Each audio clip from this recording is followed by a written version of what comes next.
Okay. Come on, let me hit the number.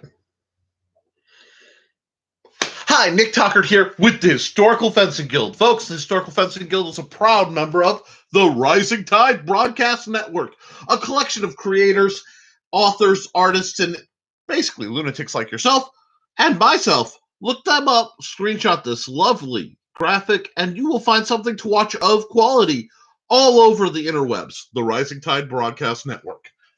Now, I'm also brought to you by the Simple Sword and the Fighting Axe.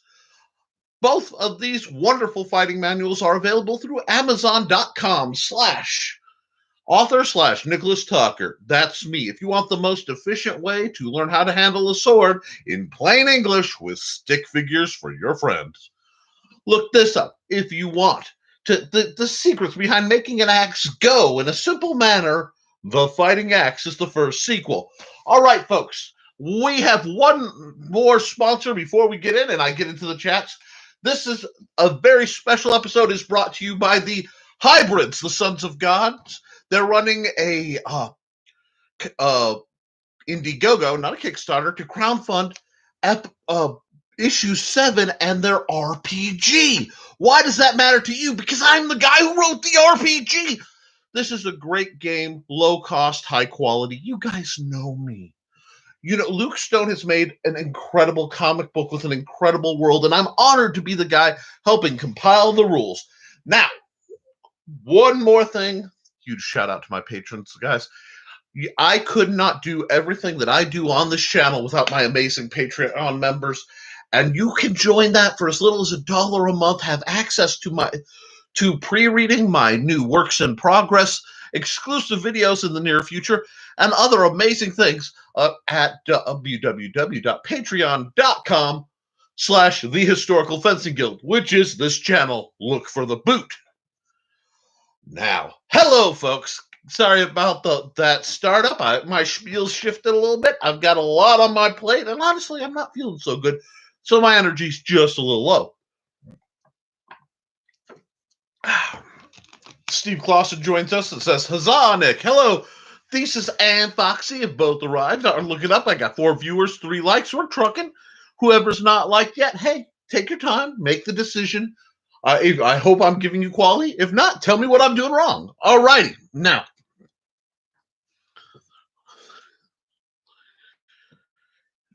their auto setting this time was like 8-bit or something. Okay. I'm not quite sure what you mean by that, but we've got a lot to talk about.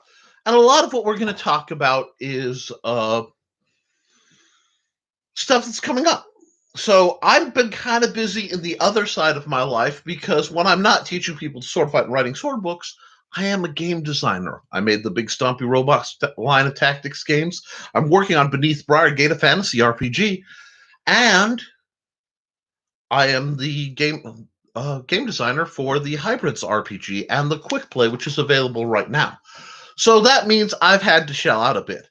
But I've also been taking some questions, comments, and things that I'm going to gloss over here, discuss, and then I'm going to be doing some special, not live videos to kind of get out and answer some of these hard to deal with questions. Oh, I am so sorry, guys. What's happening is we have some very bizarre weather. It spiked to the 80s out here, and it will be down in the 30s tonight or lower. So anytime it gets weird, my net gets really like double layer shady. I'll throw that link up. And actually, I'm going to type it in the comments right now because, yep, I will do that for you. igg.me/@/Killing Field. The Killing Fields Part 1 and 2 are an amazing divergence in independent comics. Basically, I've started to really fall for those because they. I'm tired of mainstream comics not telling stories anymore. They just rehash the same old times. I mean, I love Spider-Man, but how many times do I have to see Uncle Ben die? So it's neat. Really, please look into Luke Stone's stuff. That is off topic, and I'm sorry to subject it to you, but I'm just trying to keep the lights on and they're coming. Speaking of the gear, what is this? Well, friends, I got some messages. And we're going to just drop right into it. Give me a second to lose that quick hitch knot there. I'm not sure what it's called, but it's just something I picked up. This is a kunai. Now, before you guys throw your arms back and start Naruto running around, let's start talking about this. Hello, Stef. Great hearing from you. We don't get to hear from you very often. Why do I have a kunai? I've made no secret about not being the biggest fan of this type of knife. Well, partially because this has the potential to address some of the problems I have as a trainer. Why do I mean that? Well, I wear braces now. Yay! And in those braces, which you should be pretty easy, here's the bottom, is a very oddly shaped piece of aluminum, which means I'm walking around doing what I do for you guys, us, in the world, usually with a piece of aluminum on my palm. Now, it won't shoot spider webs, and it won't arc blast people, but it does keep my hand aligned so I'm not in blinding pain. That means I'm favoring much more minimalist hilts. Now, our good friend Steve, who's going to laugh at this,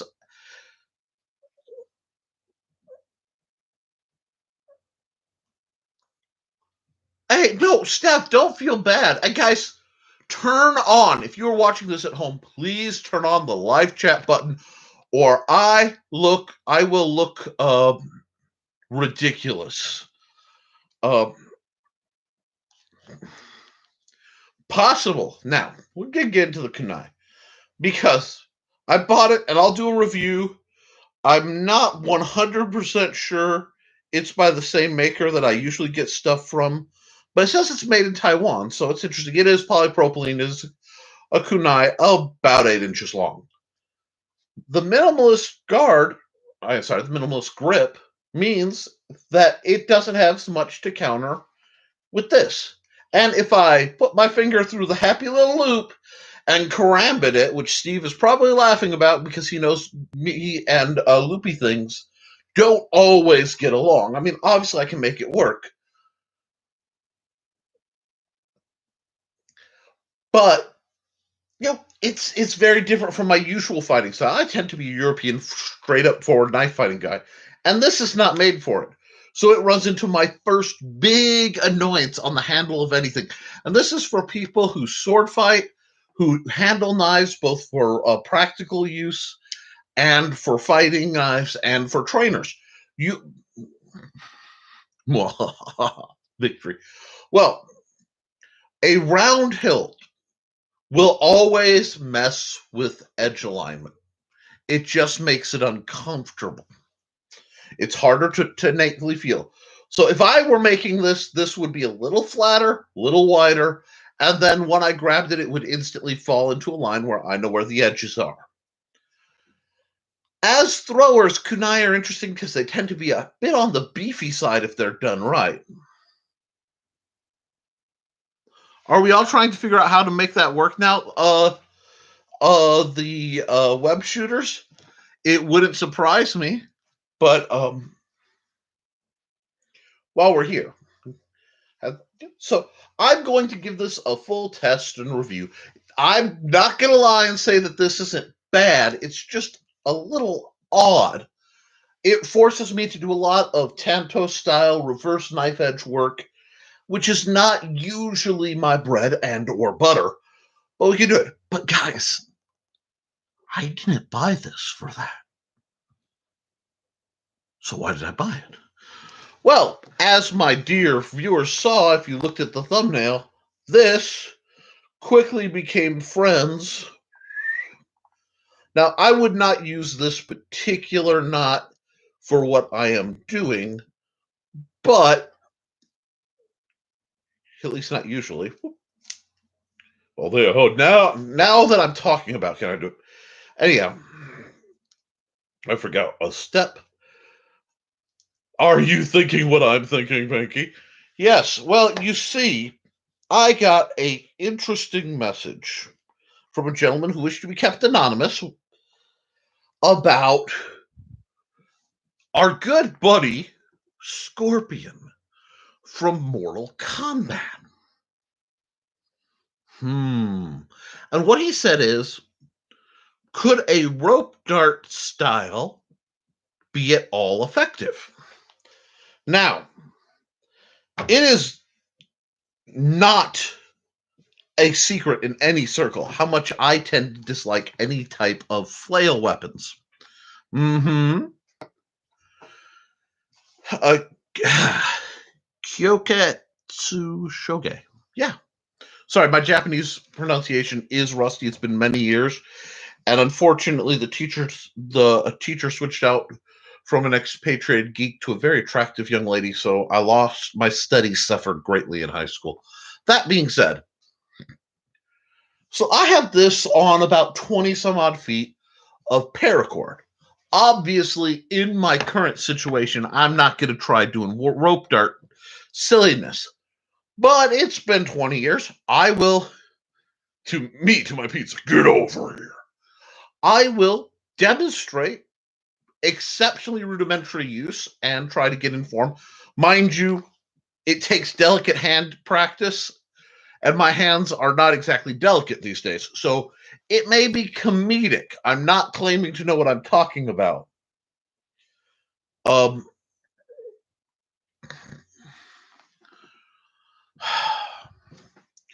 But I will set up a demo just to see. Now, it's funny when we talk about throwing knives, and I really should be doing this outside in front of my knife target. But when you throw a knife, okay, so you've seen what we're going to do. You understand paracord is your friend. And oh, look, bright orange. So at least part of it shows on. I will do a review on this and then spray paint this bright orange probably for safety. That I'm going in the very, very near future to do a huge line of product reviews. I'm just waiting till the temperature is right and I can get a haircut because I want a level of continuity. That way I can shoot them in large blocks and then edit them and I won't suddenly have shape-shifting hair. Okay. Now, when you throw a knife, and you can get away with it a little bit with a kunai because the kunai is heavily weighted to light, so it almost throws like an axe. But the no spin techniques are things I am not by standard a fan of. Yes, in some cases it can be done, but that's really rare and it takes. I don't like no spin. What I like, and yeah, I'm a blade throw guy. Bite it or not, I may or may not have used guild numbers. So we'll talk about people as bludgeoning instruments in a minute. When you throw a knife, you want to throw it high a little bit because you're fighting gravity. Okay? So you can get away. Think of throwing a dart. If you're throwing a dart a long ways, you have to lob it a little bit so it sails up, down, and hits the target. But knives are heavier. They don't usually have stabilizing fins and things, so they don't fly straight like an arrow, even though an arrow doesn't fly that straight at all. A knife needs something to give it lateral stability. That's where the gyroscopic effect comes in. So when you throw a knife goes through the air, and it tumbles, and it makes that noise. That's scientifical, folks. The knife tumbles through the air and then hits the target. The trick is knowing how many times a knife is going to tumble over a given distance, how many of these basically arcs, these rotations you need to get over the distance you're at. And that takes practice and just getting used to it. I used to throw a lot. I haven't since my hand injury. If you guys want to see it, I may, assuming I can get it, it's not too windy, go out and give that a shot too. It may not go well, but we'll see.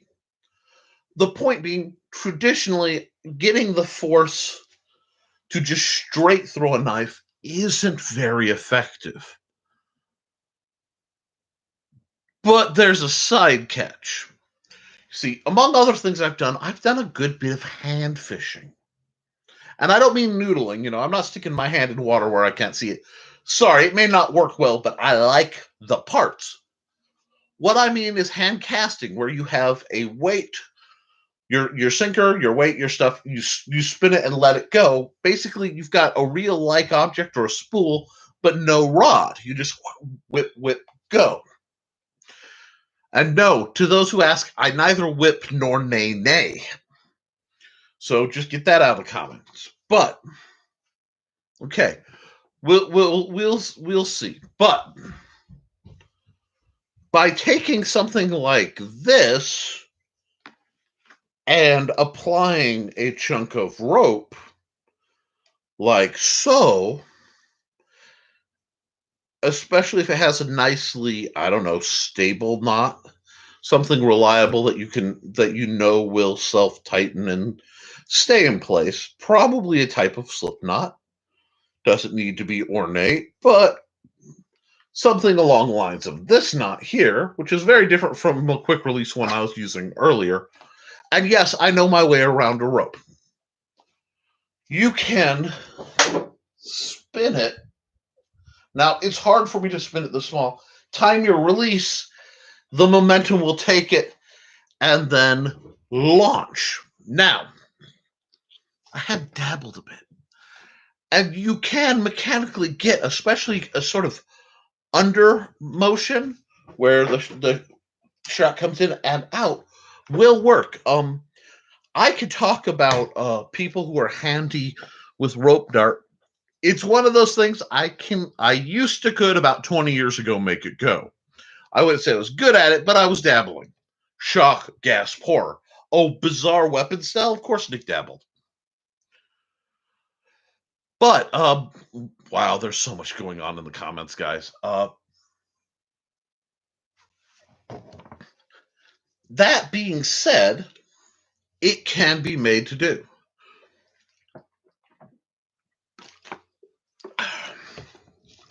Guys, whenever you're tying something up, if you don't want it to be too tight or cut off circulation, leave about a couple fingers width here, like this. Know your way around the knots, guys. Use the right rope. Safety is key in all things. But yes, so is it doable? Short answer, yes, but not the way Sub-Zero does it. Is it practical? Not really. Is it awesome? Absolutely. And I will really encourage you, if you want to see rope dart done right in the most dramatic fashion and on fire, I'm going to recommend an artist by the name of Flo Mayhem. She is an amazingly talented dancer and fire dart professional. I mean, it's just staggeringly cool. But this is where we go through. This is an exotic, very cool style. I'm sure there are reasons we get along well, but the practicality becomes problematic. Now, being able to use an art like that, not offensively, but as a utilitarian fashion, e.g., I have a weight, I have a rope, I can get this up said wall, up said tree to get a effect purchase so I can rapidly climb it. That is a very useful, very practical tool. Oh, Steve. Now hold on. Now there's a lot of rope jokes going on, and it's affectionate, and I dig it. But you're all dirty-minded. No, there are either no freaks on this channel or all freaks, because we're all way too similar, folks. And I'm not really. It's not my business to judge what people do. It's just my business to know how to do all sort of things safely.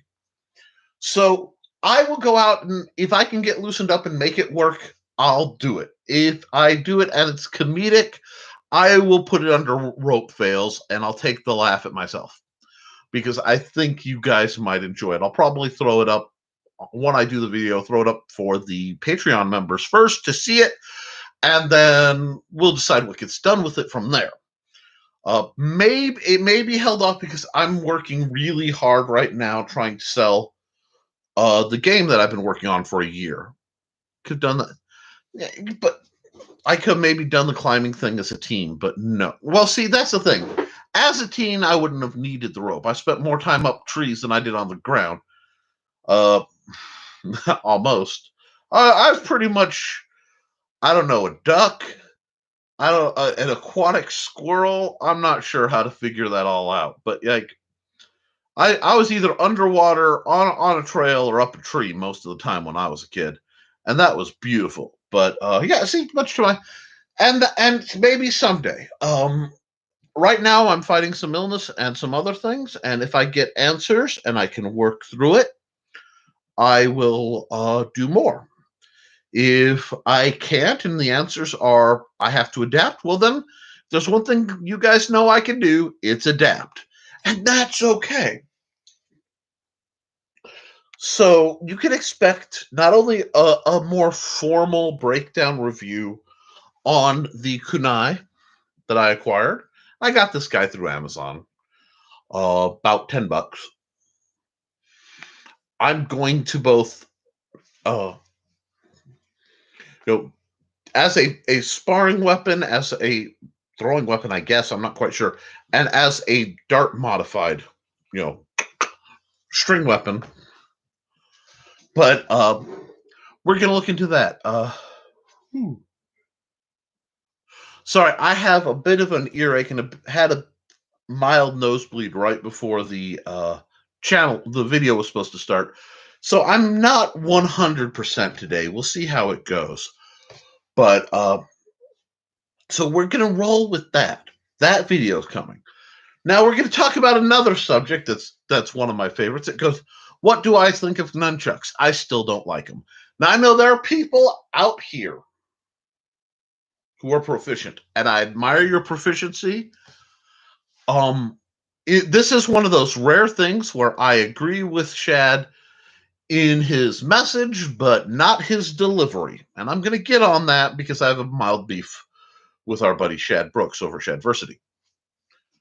I would rather have my stick. Where's my stick? A stick this long than one that's been cut in the middle and has a spinny piece. Well, I'm glad you guys are okay. It's just, I prefer not to fight against a weapon. But Nick, you just talked about rope darts. Rope darts, in my definition, are not a flail weapon. Pause for the confusion. Okay. I consider rope darts in the projectile family. It's not rope, when you know how to do it, it doesn't need to be much of a threat to you, provided you've got a quick release. Because I don't like being tangled up with my opponents. There used to be a type of fencing match called the Greek Wedding, where you both would tie or hold on to a long scarf with your dominant hand and put a dagger in your offhand and try to fence that way. It's great fun, and I do miss that kind of thing, but not usually my preference. Cindy Kep, guys, I'm going to take a second because Cindy Kep's here. She has her own Kickstarter for Animal Eye, the comic book. Now, yeah, I'm plugging my stuff as usual, Hybrids issue 7 plus the Quickplay RPG. Please buy the RPG here. But Cindy Kep, please put the link to your crowdfunding because I want you to go, to infinity and beyond. I'm all about that.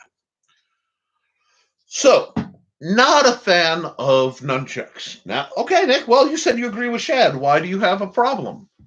Because, unfortunately, when he was in a rant, and I do love a good rant, he used terms that normally related to special needs folks in describing the nunchucks, and I would not insult special needs folks by comparing them with nunchucks.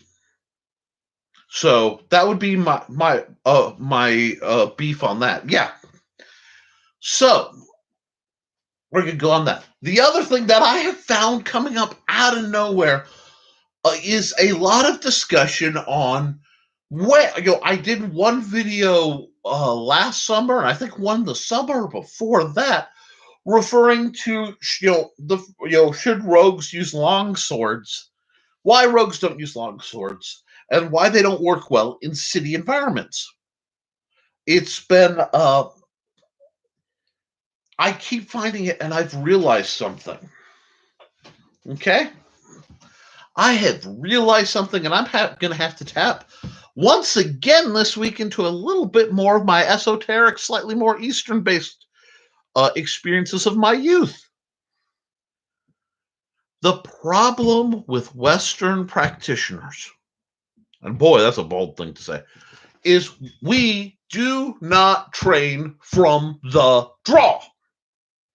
We don't. We rarely talk about how to draw a sword, how to get it online. And without that knowledge and without that perspective of matching a style to the setting in which the style is meant to be deployed, we don't get the knowledge. It contacts people. So I'm going to have to do another video offline that I've made. I've done an order I never thought I would do, guys, to address that.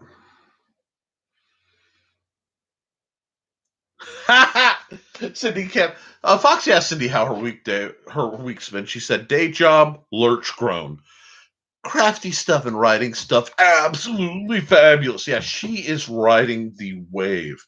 And I love it. Independent guy, I'm going to tell you guys, without telling you guys stuff, independent comics and creators are where it's going to be at. I think most people are getting real tired of the big companies just telling us the same old stories, the same old way, and then finding some kind of gimmick to try to resell it to us. We need creativity, and I'm a big supporter in that. And I'm also really tired of the gatekeeping that's going on. Oh, you have to have read 50,000 comics to get into this. It might shock you that my one-man war on gatekeeping doesn't just stop at writing books like The Simple Sword and the Fighting Axe. Or and its working title, The Poor Sword Master's Guide to Arms and Armor. Which, if you are a Patreon member, you can actually essentially digitally look over my shoulder. I may open it up to commentary with the understanding that I won't be changing the comments if I disagree, because I retain full being awesomeness.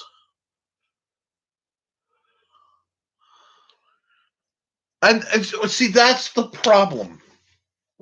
Thesis says, personally, I find Chad to be a bit of a, we'll say dick. Similar term. I'm not going, but way stays in surprise. A lot of experts come online, and they may be experts, they may not. They may have ideas, but it's very easy to fall into the cult of your own personality. A lot of them, I know what I'm talking about, and mine is the only way. And you will find that's okay. A lot of people go for that. It's a type of confidence.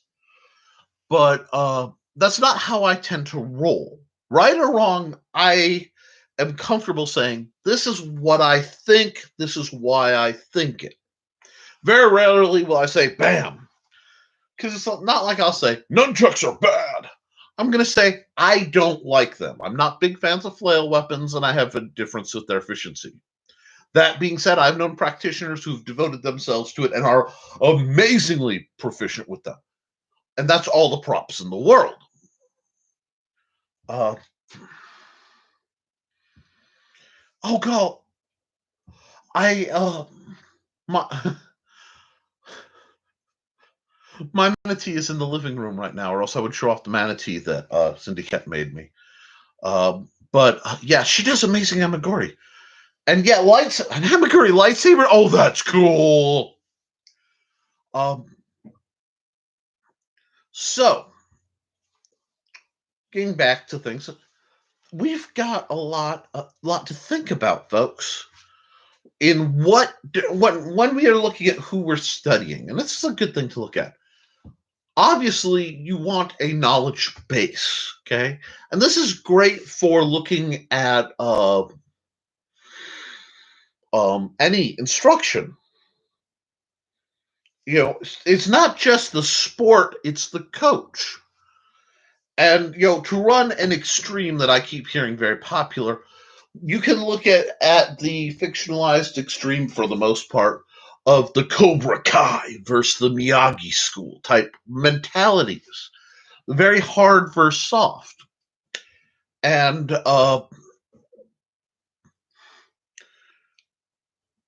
you have to go where it resonates with you. And if you're trying to learn from someone who doesn't resonate with you, you won't have a good time, and you probably won't learn as well. So you have to look into that and what we're doing. It feeds into some studies I've been looking into. It wraps into things like the difference between kendo and Iaido. Iaido? I always say that wrong. I love it, but I always say it wrong. What I mean, let's look at kendo. Most people here are at least familiar with kendo. I enjoy watching a good kendo bout. It has evolved into a sport not unlike European fencing. It's great fun. But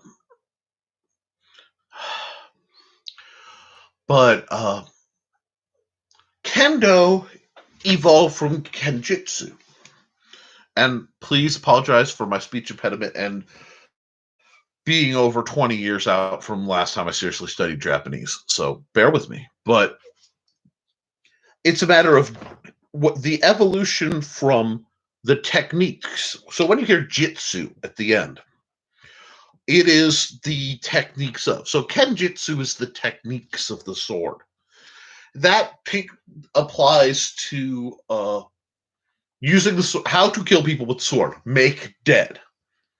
Kendo, when the path do, like Bushido, things like that, is the way of or the path of. It's kind of a bit of a dodgy translation, but that's where how it affects you.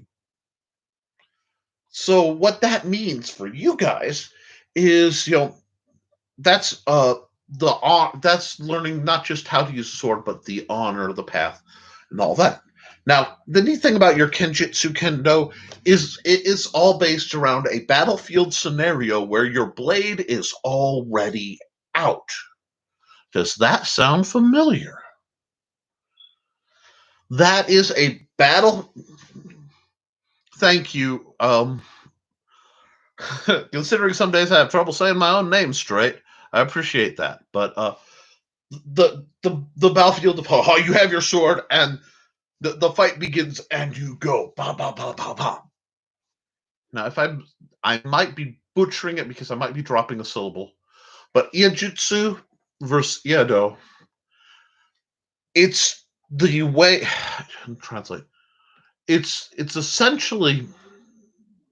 Oh, my stomach's not happy with me. The way of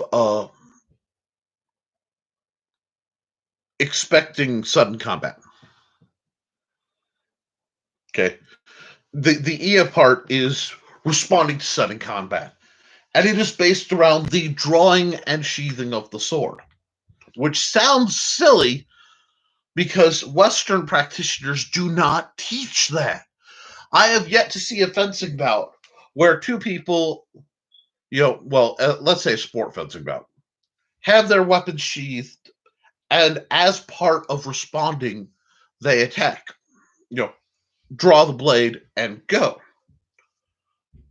Now, that is, I'm going to have to reach up and do that because it's getting warm in here. that is different from Aido. And Aido is usually practiced individually. It is part of a system that was developed to preserve the knowledge and use of the katana. And I know it should be katana, but I can't stutter that through. But dang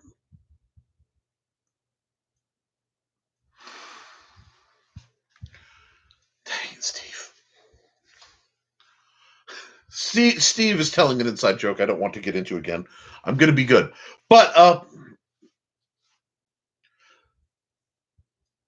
and what happened is during the westernization of Japan, owning swords was banned. The government took all the weapons away to make a more peaceful, polite society. So there were two ways. It was roughly codified in the early 1950s. You had a federation for kendo, and kendo was very popular, in part because they used shinai, which are those custom bamboo swords that pinch on impact. They got a little bit of a rattle to them. That's what you see kendo fighters, and that was part of actually police training. Think of it as really aggressive baton work. And that's why the points are hand sniping, shoulder, and head, if I remember right.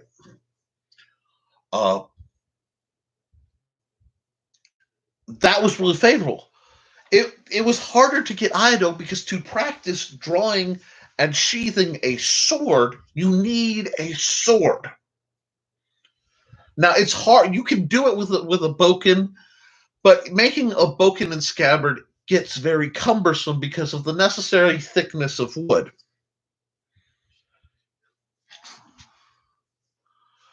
I'm laughing at the battles of the birds that are going on in you guys' conversation.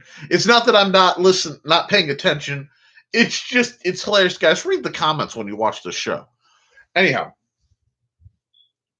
but when you start understanding the draw of a weapon, you start to see where a whole world of my personal points on Western martial arts apply.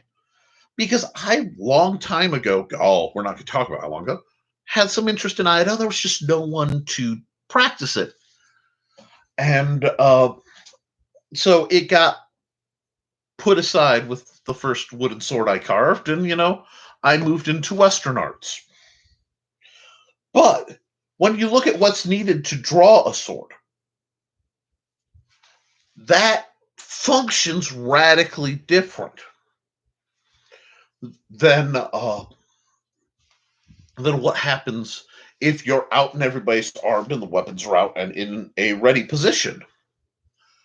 So we are losing as European martial artists, as what I consider a physical historian.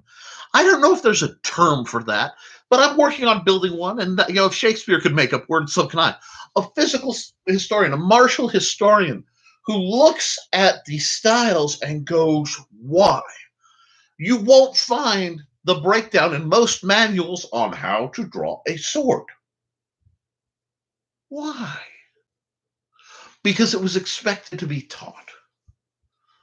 It's like most people who came into martial arts schools, weapon-based schools, learned at home some means of hand-to-hand, either some form of wrestling, some form of other martial art that the weapon style was then building upon. Because when you're impoverished, knowing hand-to-hand is easy.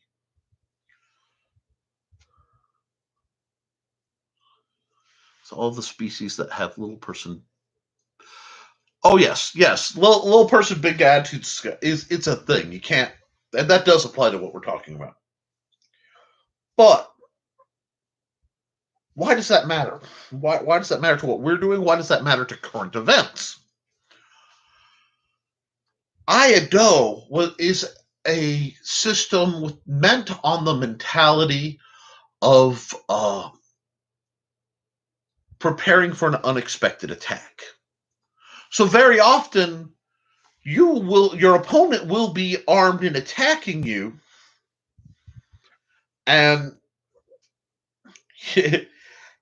and you are still sheathed, so you have to respond. And it's interesting when you look at that, because there are a lot of HEMA practitioners right now who will tell you parry or void, but don't do both.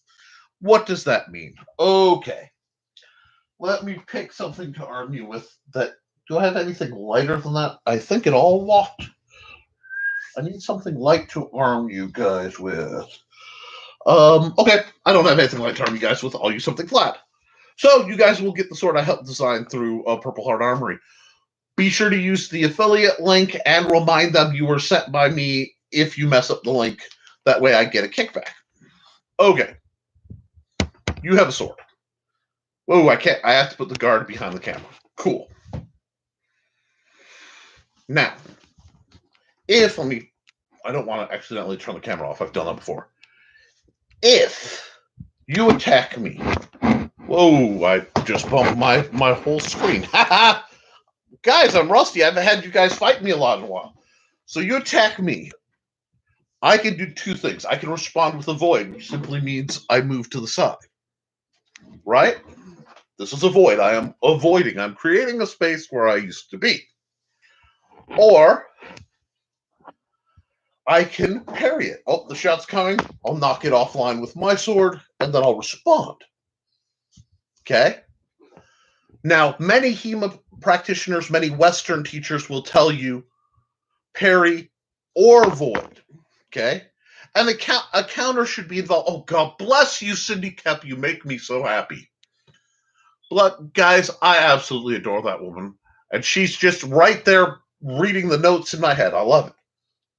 But I gotta, I break it down for the newest person in the room kind of thing. Now, if you watch Ido, they incorporate the draw into the motion of stepping offline, just like you'll see in the Spanish systems, and the rotation brings their weapon to bear. So draw, you're not even cleared the sheath yet, the saya. They're drawing, blocking, knocking offline while moving themselves into a more. It is efficient, simple, and look, oh, there's the attack. I need to completely redo my study. It is an absolute mess, and it is to my eternal shame for now that it's like this. But I will be doing some great things in the future once I'm through with the Indiegogo campaign. I really need to focus on that. The Aikidoka I faced learning Mantis at the time, and he brought Shania to class. We had some fun before and after. He moved away sadly. Last I heard, he was studying capoeira. Clamp? Okay,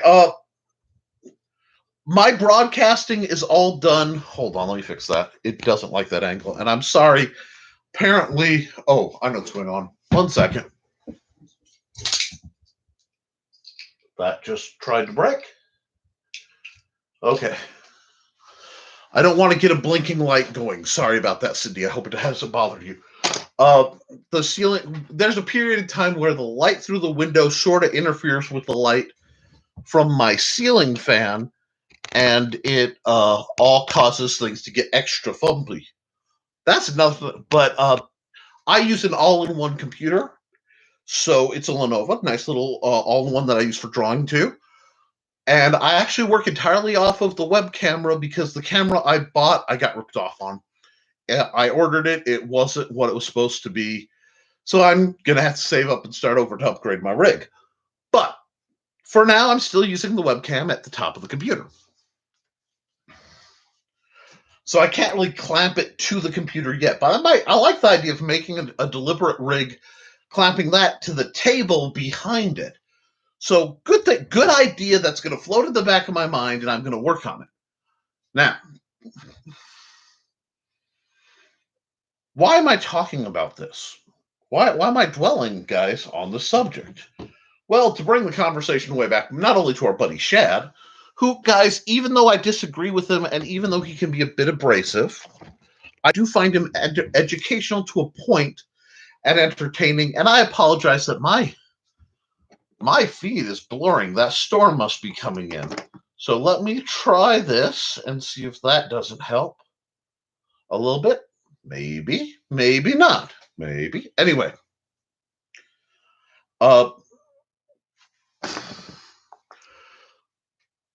When you are carrying a weapon, you have to think in terms of why you're carrying it, where you're carrying it, how you're carrying it. EDC, just like today, is relevant. Now, in my opinion, when you look at the logistics of carrying a greatsword, they're not that different from trying to carry a sniper or anti-munition rifle as your EDC. You're carrying a very long piece of metal that you then have to deploy in a very short space. Which is really... I bumped the lens cap, the internal lens cap with the sword, and I didn't quite realize that. So that should help. Thank you, Cindy. God, I'm such a pro.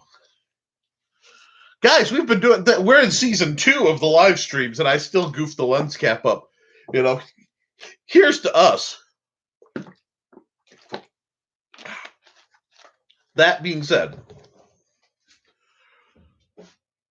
a long barrel rifle, for example, that could be anything as mundane as an M14 or a AR-15 with a 20-inch barrel or whatever, is not as comfortable to move through a room with, conceptually, as a pistol or a short barrel rifle.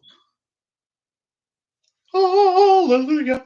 But, and now I'm not speaking to firearms that much, so I don't get in trouble with my YouTube overlords, but I am making the tactical comparison because you have to realize these were the weapons of the time. And bringing them to bear and using them effectively in a narrow setting is hard. Now, the big thing that keeps coming back to, well, what would rogues carry? And you can carry a rapier easier than you can carry a longsword, even though the length and weight of those weapons are not that different. Because the point of balance makes it more agile, and the style narrows down your attacks. What I mean by that. There it is. Sorry, I have to look through what weapons. We'll bring out my favorite sword ever. Oh, look, I drew that in front of you. Well, I unsheathed it. That's not a draw. But if I anchor this at my hip, and you'll have, let me see, can I can't get, I can, this is really high, but it's my hand is here. I can backdraw a little bit and easily bring this up, even at this exaggerated point, and bring it to bear. Now, when we talk about first position, it comes up and comes on line. So you've seen the bottom. I'm going to bring the angles up so it makes a little more sense. Pardon my dungeon wall flurling. Up and out. Why is that? Because if I am standing and I draw into first, shink, I can bring that blade to bear in a single sweeping motion very rapidly. And absolutely, Foxy. The weapon needs to be scaled to the person. But if somebody like John Miner, who was our guest a few weeks back, who's 6 foot 5, 6'6", is carrying a standard greatsword or even a longsword, it's really not in his hands a greatsword. It is scaled just like an arming sword or basically a sword. The weapon is scaled to him so he can draw it that way. I don't think I followed Philip Hartshorn. I'll have to look him up. I'm always looking for new, interesting sword-related content. And yeah, no, I watch.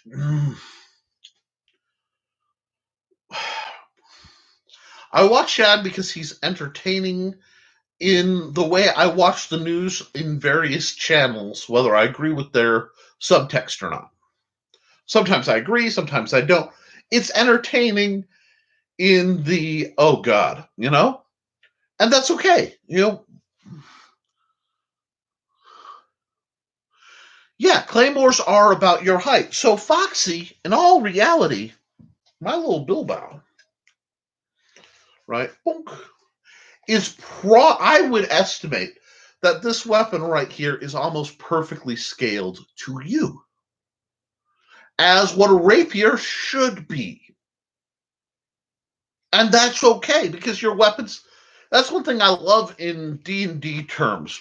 You have, well, that's a small-sized creature. We're medium-sized creatures in most D&D settings.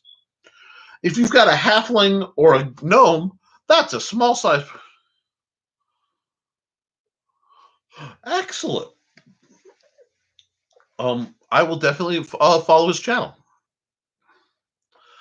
It's not smut TV, but yeah, it's, and what you see is there are trends. People will discuss things that ripple out through the channel, through the YouTube environment. So knowing what's coming that people are going to ask me about, because a lot of times new people will ask me about something that Shad said, or something that Matt Easton said, or something that the Metatron said, and I like to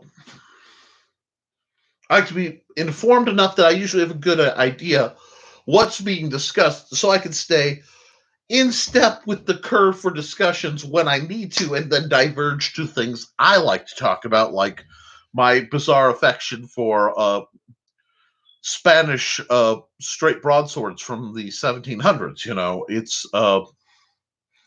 It's just part of the shtick. Oh, okay, yes, I see what you mean. But we need to look at the environment and look into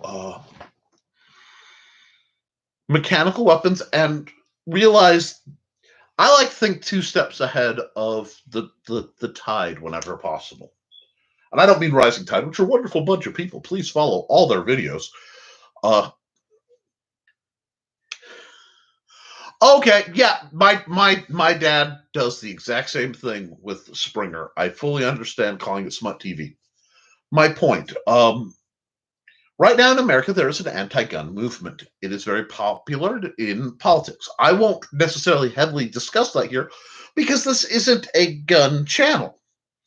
And with my current situation, firearm, I do not trust my mechanical nerves, not being scared, but around certain types of projectile weaponry right now. It would be irresponsible for me, knowing my condition, to operate them. When you have something that's line of sight and you have uncontrollable tremors, for example, you can't rely not to shoot past what you're aiming at. So I have to think in other means.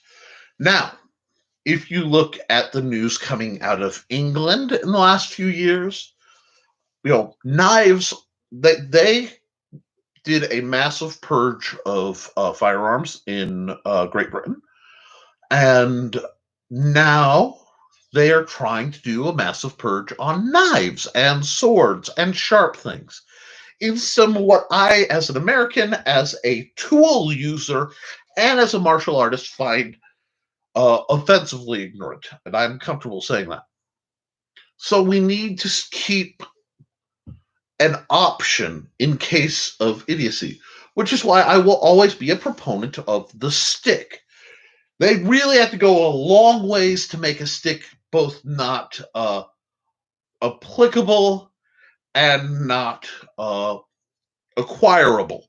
It would be very hard to say, you can't have a stick.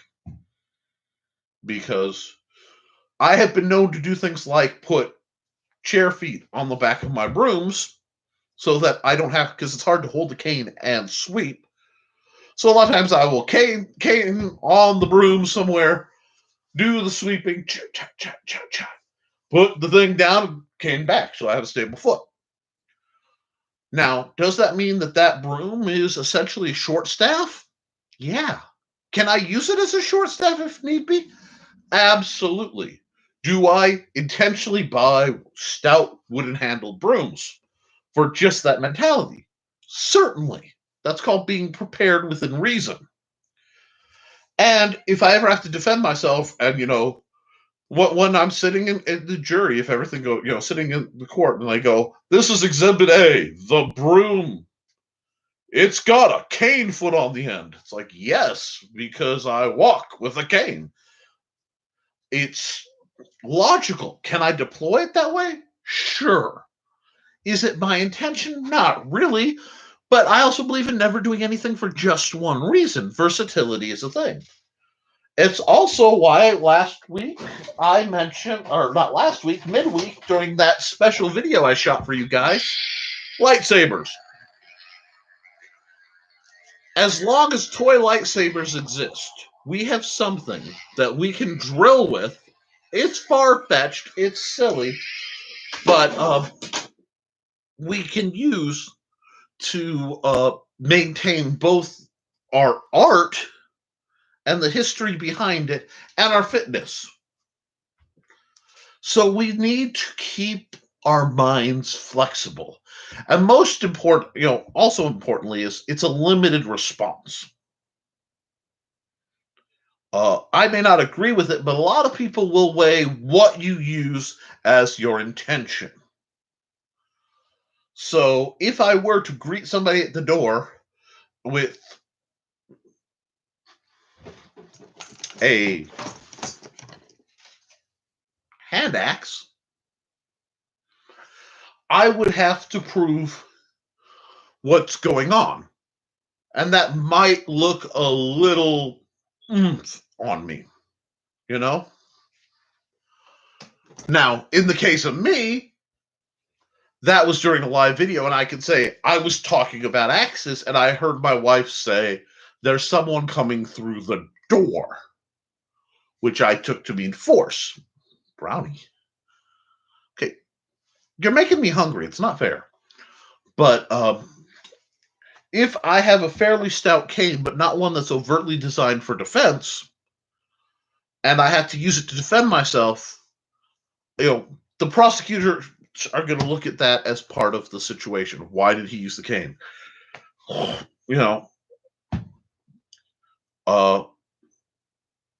He pulled the knife. I hit him with my cane. I tried to run away. I can't run.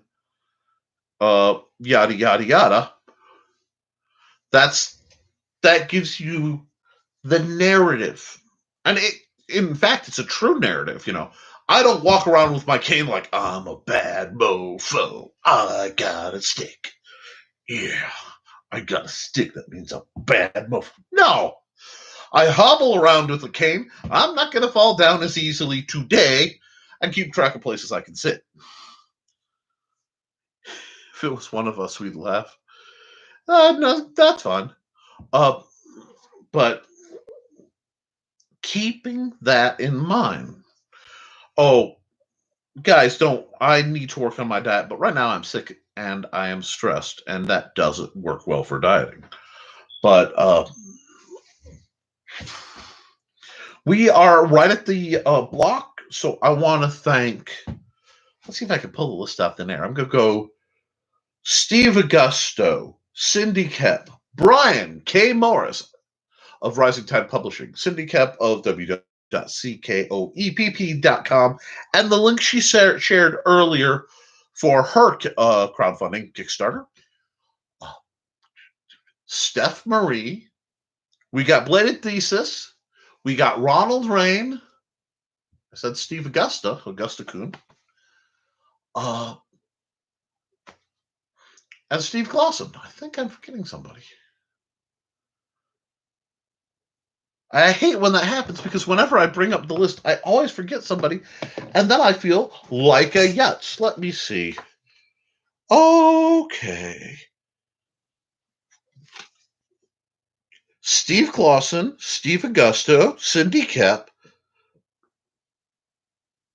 Bladed Thesis and Foxy, Stef Mari, Brian K. Morris, and Ronald Riehn. 1, 2, 3, 7. That's everybody. Oh, look. Your names are all listed in the acknowledgments for the fighting acts. How'd that happen? It's almost like I appreciate the people who let me do things like this.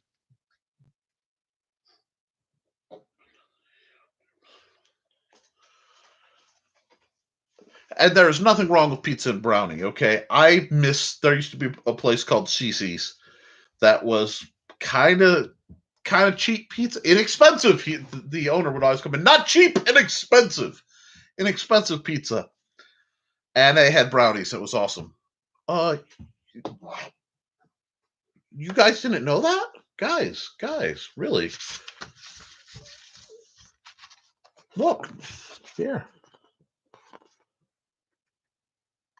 I put your call signs because I don't want dox anybody uncomfortably, but that's you guys. You guys are listed in the acknowledgments of the fighting acts. You'll be listed in the acknowledgments of the Poor Sword Master's Guide to Arms and Armor. And I still might workshop that name. But yeah, CC's was amazing, and they had Jolt on tap. I miss CC's. But as a fat guy, it's better that I don't. I need to lose weight for my health and for my mental well-being, which is something I'm working on. I just have to deal with the physical limitations. I will give guys, so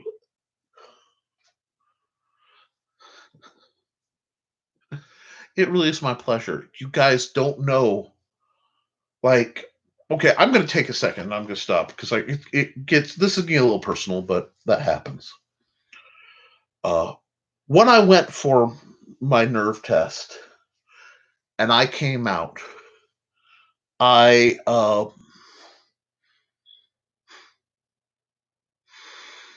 was pretty much useless. I could when we talk about the book that's being sold right here, I believed in it enough that I had these right here. I couldn't make my fingers work, so I grabbed 2 markers like this on the old straight keyboard before I got an ergonomic keyboard, and I literally stabbed out the words for that book. And all the while I'm trying to run the YouTube channel, I'm trying to teach without showing necessarily how weak I am, because where I was brought up and how I learned tactically, you don't show weakness, because if you show weakness, they will attack. So it's very difficult to express a limitation to me. But that's a good point. Meanwhile, I'm writing these not knowing how much of my functionality would be coming back. And the support you guys gave me, and you continue to give me. I'm going back in Tuesday for an appointment. I might get that test again. If I get that test again, I don't know how useful I'll be. And all I can do is face it with, a wary smile and hope for the best and wear the brightest Hawaiian shirt I can find, because they don't even like me wearing my knife into such situations. And this is a bit of a teddy bear for me. I'm not going to lie. It's a comfort item. But I couldn't do this without you guys. When 2020 was going on and I was working my butt off and feeling scared all the time and useless, you guys were there supporting me like, yeah, we love what you're doing. And while I didn't talk about what I was going through as much as I probably should have, as would have been healthy, and as I would have let or encouraged anyone else to, it was a lot. And I appreciate it. So yeah, you bet, guys, you can get named in my books. And there are a lot of people who, for financial reasons during 2020, stopped being Patreon supporters. I had just started to build up, and I lost most of them. And then I lost, people who I'd known for years over silly things. It was a rough time. But the folks who came on and the new group that's here, you guys helped make it possible for me to help people, for me to still be useful. And I don't, I know I'm intelligent, but a lot of times I'm too goofy to consider myself so. And I'm not the strongest guy, especially now, you know. Pickle joke, because you followed, you understand that there's knowledge up here. And even if I can't demonstrate it physically right now, I can talk about it in such a way you can understand it, and I can point you to other people who can. And that's what we're about. That's what being adaptive is about. I spent 20 years helping people that other folks would say, well, you can't do it because you're fat, or you're gimpy, or you're too dumb, or you can't read to learn the manuals. I mean, I had a lot of people, or you're blind, whatever. And if you want to learn it, I've always said, if you can find a way to do it. It may not be exactly what you want, but you can find a way to make it yours. And after all these years of preaching that, guys, and I guess preaching might be the right word there,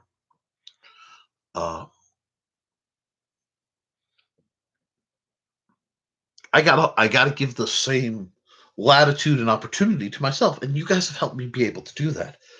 So it's real important, and that's also why the book is so important to me, because by writing these books, even if I end up in a wheelchair or I end up partially paralyzed, where I can't work my arms and stuff,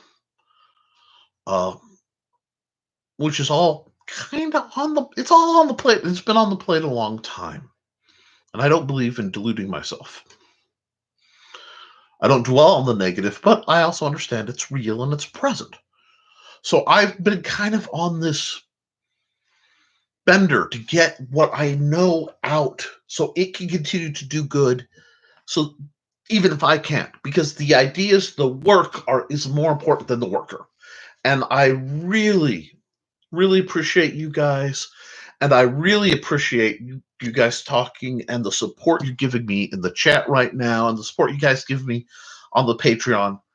I want you to understand how valuable it's for me. So yeah, the fact that you are surprised that I put you in the book, guys, you gotta have faith in your. Yeah. You guys support your local swordmaster, and that's all I've ever asked you to do, and you've gone light years beyond it. So I'm eternally grateful.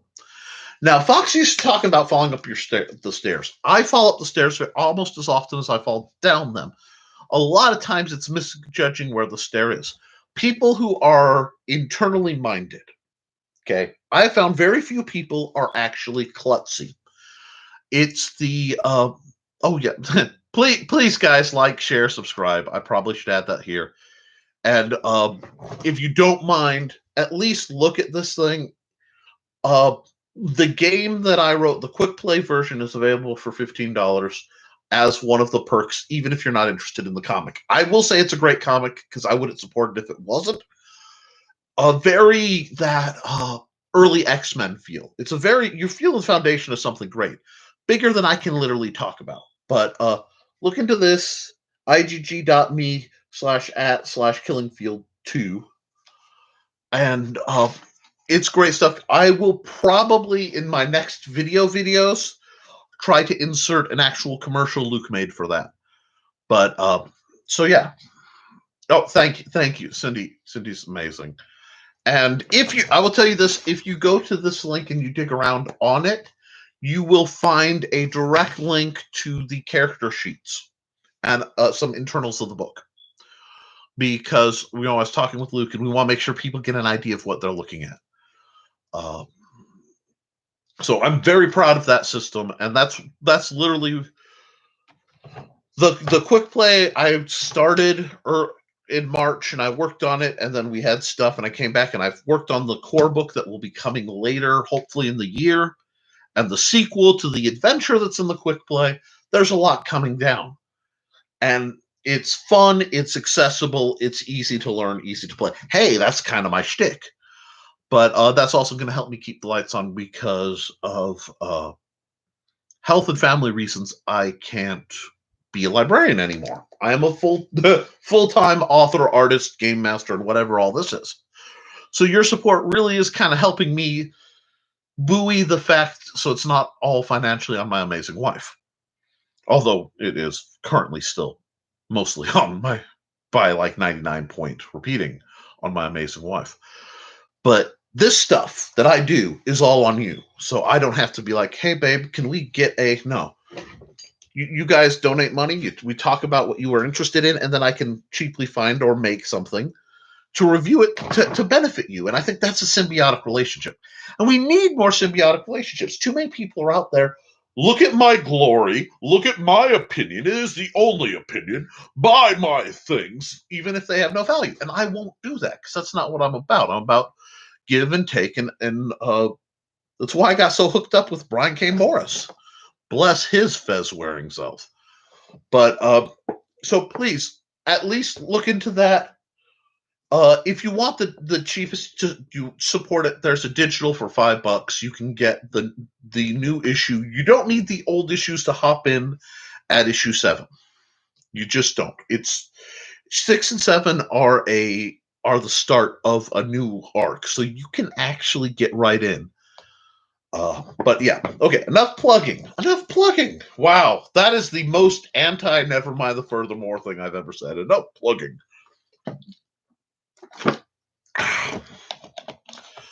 I'm glad, Cindy. I'm really glad. Enough plugging, but I'll talk about my Big Stumpy Robots novels and they're novella.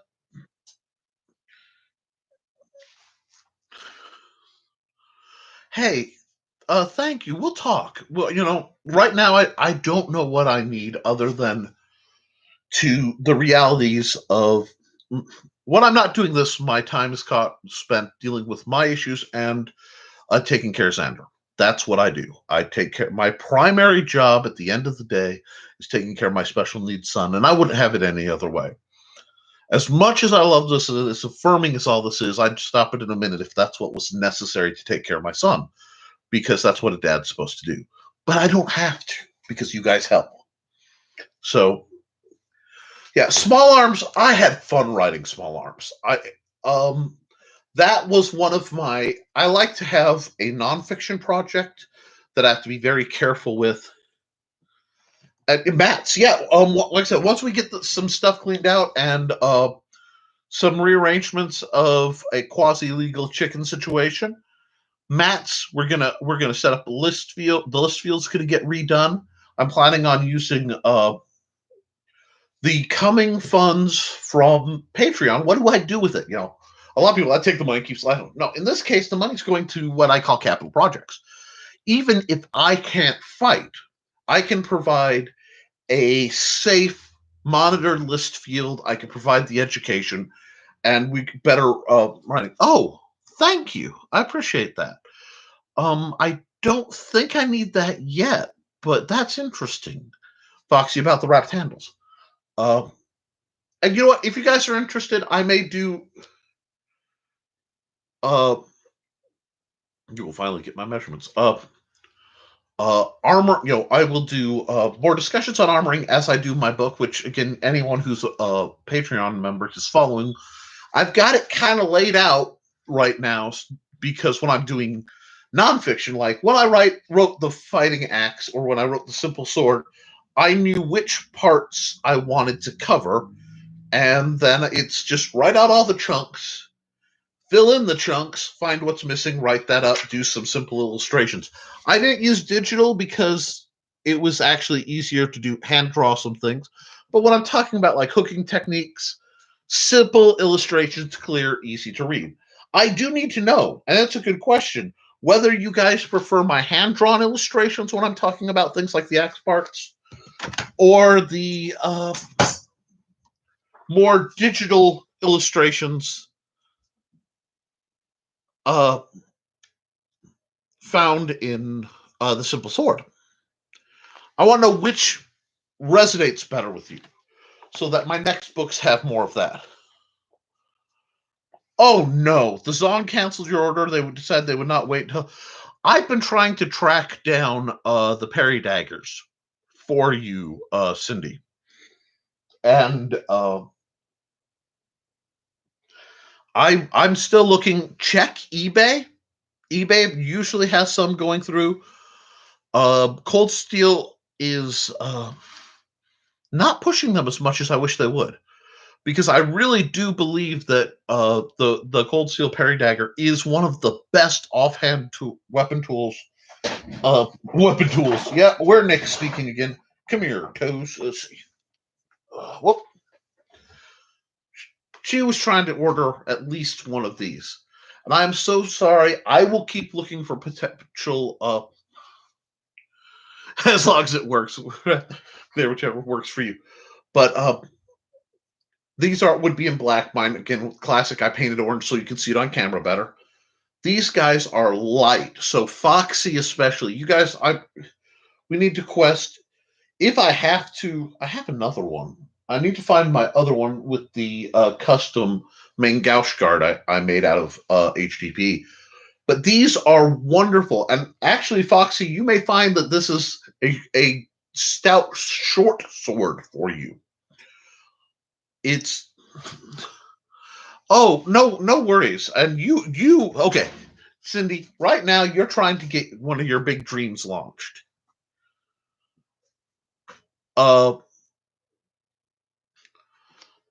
That takes I know, because I spent all of yesterday helping my end hitting conversations and getting on shows, plugging stuff.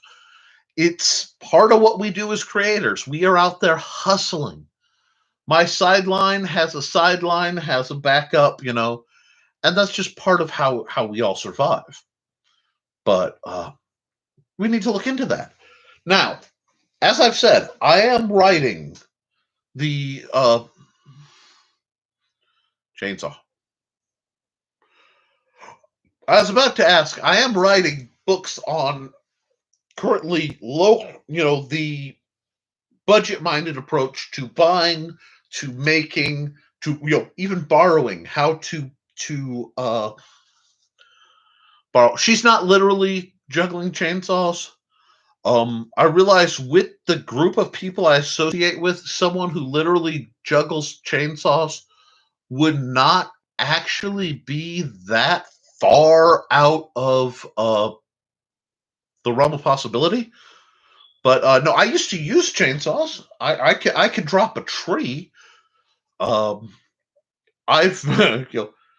but besides my Joe jobs, hi, my name is Joe on my resume, I think I've done just about every odd job you could find, from being a chimney sweep to lumberjack to every form of janitorial you can imagine, almost. Yeah, I get around. So yeah, chainsaws have their place. I'm not intending to write a fighting manual on chainsaws, but they might just appear in the Hybrids quick play as a usable item, because who wouldn't want to use chainsaws in a modern RPG? Oh no, I'm sorry that YouTube. See, I'm not even getting any messages that it's glitching on my end. Everything looks pretty good, so I'm very sorry. Now, Joe says, and I don't know if I may have not said hi to my favorite techno mage, but yeah, if it's my character, that would probably be a bad. Yeah, Joe, you need to avoid all things Vorpal as a rule, because anything that on a critical hit would decapitate someone would turn clipping off and turn on God mode and go all doom on monsters.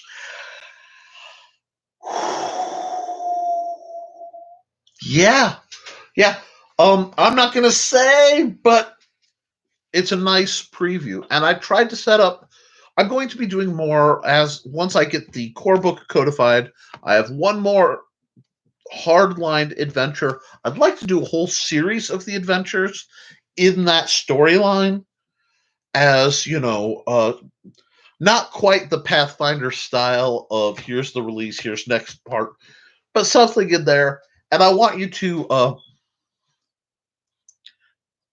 Hey, nothing wrong with, will it run Doom is the basic standard question for just about any tech-based item that I know a lot of people. Although I'd rather run like Diablo, like the Diablo 2-player PS1 version, or yeah. Well, anyway, I'm getting into gaming again. I'm guys. I'm sorry. I think between not feeling good and some of the medicine I took, I'm a little groggy, but that's okay. You guys tend to like the rambling videos. But after I do the arms and armor, and I'm doing that per Patreon suggestion. I gave a bunch of options. I said what you would like.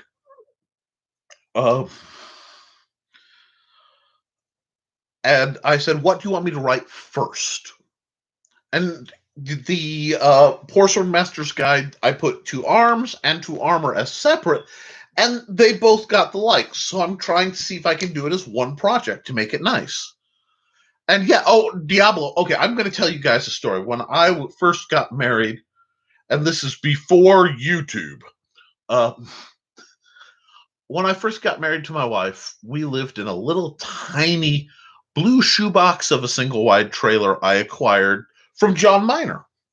It was only moderately haunted on the inside. The outside was a bit more dubious. But, oh, yeah.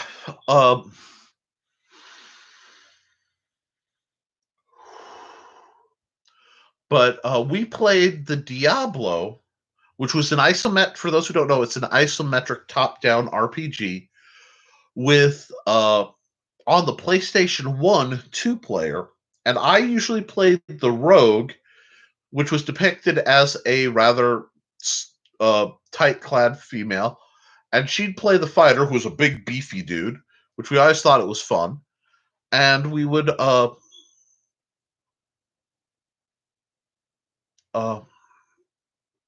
through and kill stuff, and it was great fun. And I'm a firm believer in video games as a budget entertainment tool.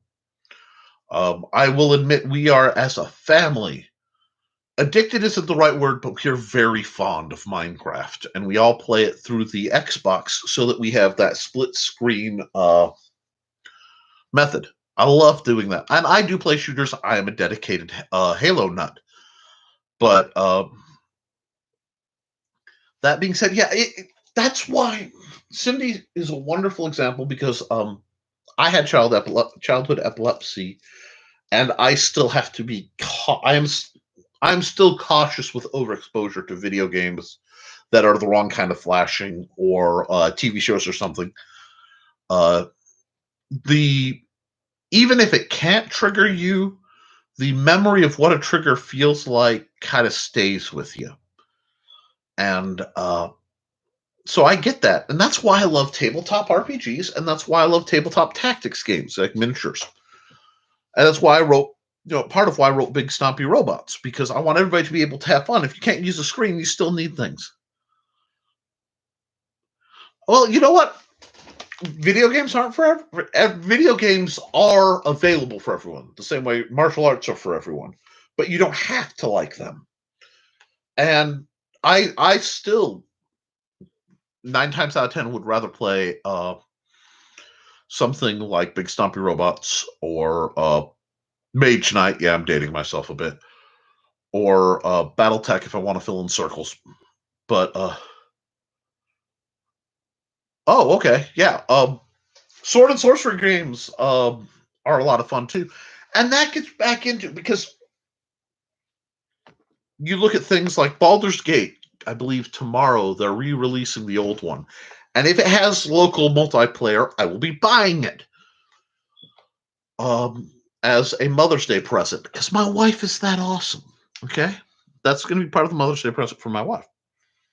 Amanda, I love you. I know you're not watching this because you're in with Xander, but you might catch it on the replay, and I love you. But the playing video games is a great way to get exposed to weapon styles you might not have thought of. Now, some obviously, like all fighting games, are impractical and ridiculous. But if you look, there are two series I like to lean towards. The old Bushido Blade series was phenomenal, uh, but very hard in that no health bars. Uh, Ultima, yes, Ultima. Wow, Sydney, you are hitting me in my old black gaming heart. Uh, and yes, I like Skyrim, and remember, especially with Skyrim, if somebody's having difficulty, it has a sliding difficulty meter where you can turn the difficulty way down, and there's no shame in that, okay? Never feel bad about playing a game on easy mode. Your goal is to have fun, not to prove special. Okay, we're talking games and we're off topic, and I'm loving it. My first video game that I owned was the amazing world of I lost it. Mortimer something. God, I can't remember his last name. But the hero was named B. Rick. It was for my not Commodore. I owned a Tandy Color Computer 3. If we're not counting Zork. So yeah. Some of the old Atari games were great. I still like the Super Nintendo, the NES era games are amazing. But for what we're talking about, a neat thing, because what I like to do is, you guys may have figured out, I collect Marshall Styles the way some people collect baseball cards.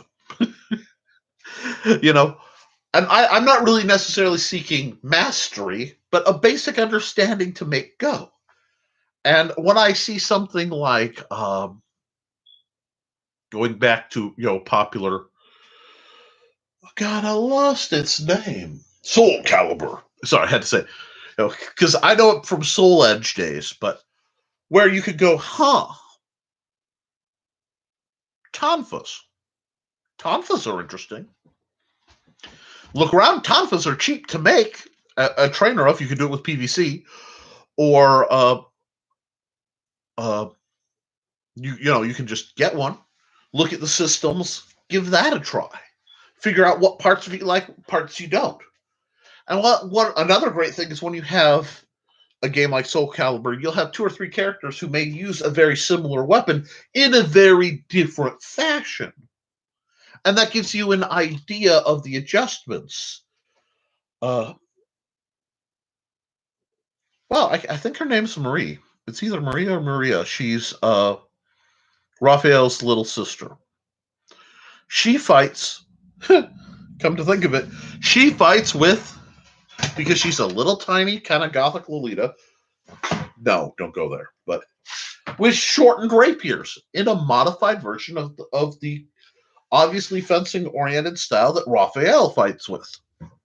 So you can look at that and go, hey, that's cool. And you can research it. And even if as long as it's accurate enough to get you on the path of research, you can then go, hey, that excites me. I know a lot of people who got into great swords because they loved Cloud Strife from Final Fantasy. Golden Axe, absolutely. Golden Axe. Don't worry. It'll come to you when you're not thinking about it. But when you start doing that, you can start looking at the styles and start figuring out what works for you. And it's funny. It's almost you know how there's all those quizzes out there that what style, what house should you be sorted in? Or I'm a big fan of the Myers-Briggs test. I say it wrong, but yes, I love that thing. It's fascinating. But all these little ways. A game like Soul Calibur is wonderful because what it doesn't care about your physicality. And it's not like any of the Capcom games where you memorize the body mechanics of the same A, B, up, down, left, right, etc., and do the move. It's more style-based. So by doing that, you can go, hey, I'm more aggressively minded. That's fine. That is the fantasy side. So then you go, is that something I want to try in real life? And you make yourself a boffer sword, and you try it, or a boffer dagger. And maybe you like that style, maybe you don't. Or maybe in real life you find a style, hey, I like it. It shocks everyone that Raphael is my favorite fighter in Soul Calibur. I know, just Spirit of Raphael. Q*bert, yes, Soul Edge and Sonic 2. But Spirit of Raphael, right here. There are a couple others that might surprise you, but anybody who's watched me fight long wouldn't be. And I'll let you guys ponder that. But so I'm like, that's doable. And then you can try it.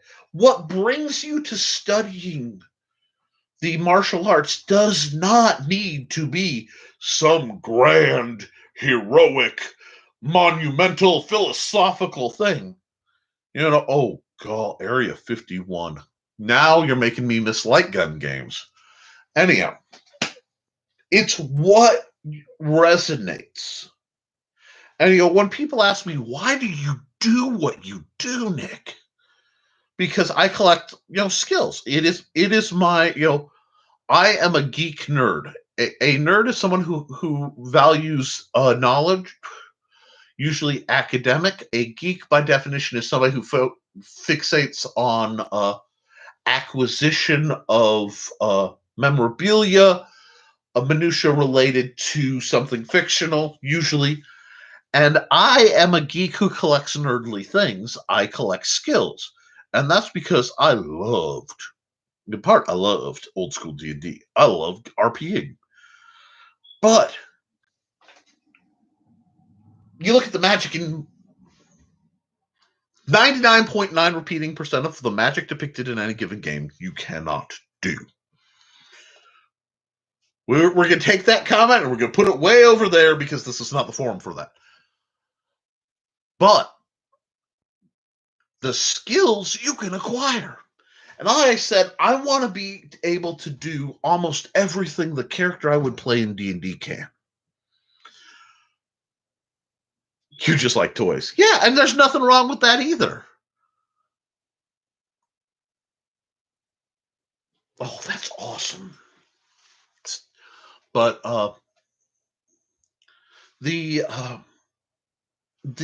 and that's what, if you look at a lot of the YouTubers who talk about swords and martial arts, they either go the Eastern, very traditional, very responsible sensei route, or they go the response commenter,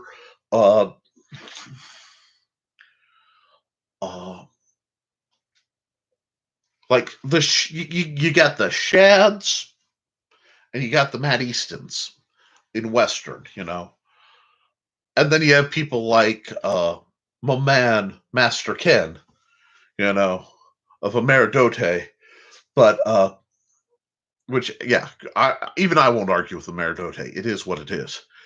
But toys are awesome. I love toys.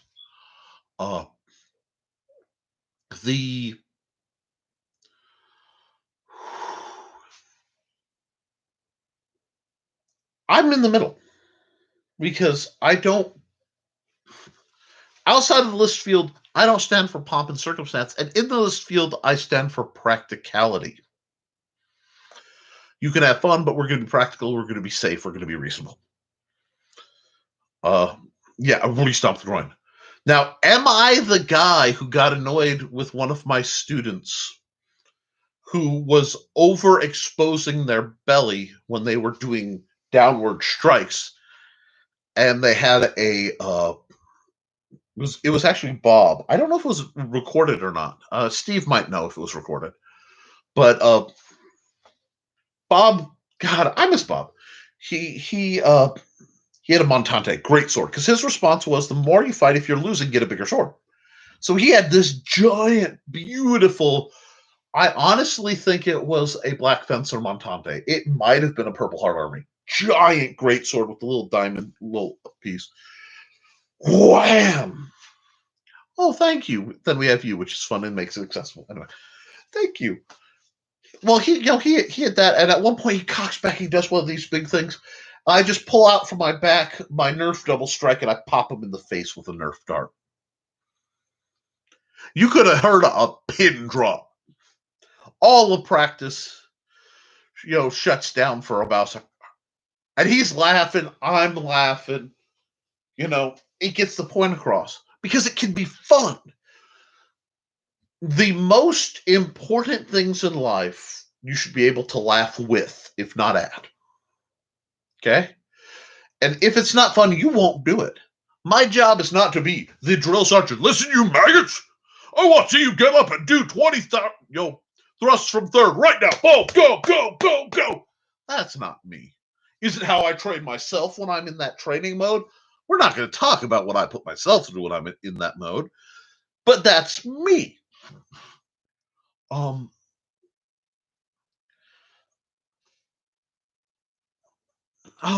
Dang. Too bad that match wasn't. It was in the period where a lot of people didn't want to be recorded. Yeah, I had fun with that. And yeah, Steve talks about donating. He donates most of my training swords, which is great because it allows me not only to review them for you guys, but figure out which ones are more comfortable for me. Like, this is something you're going to see a lot of in the near future, even though the belly is a little exaggerated, and I am still tempted to sporterize it like a drunken Bubba. That's a joke for our gun friends. And bevel the script down just a little bit to make it more comfortable. But things like this work really well. I wouldn't have been able to afford to do it without the support. Well, guys, I have this to work with in the morning. You know what I mean? I have to have a sense of humor. And I look like a mix between Saul Rubinek and old goat-faced Socrates, and I'm okay with that. That's who I am. There's nothing wrong with being of a vaguely satirical nature, as long as you don't slip into the satanic. But what we do should be fun, and it should be enjoyable, but still, when it's serious, you take it serious so that you can have fun. And maintaining that balance is a little different because I don't like ego.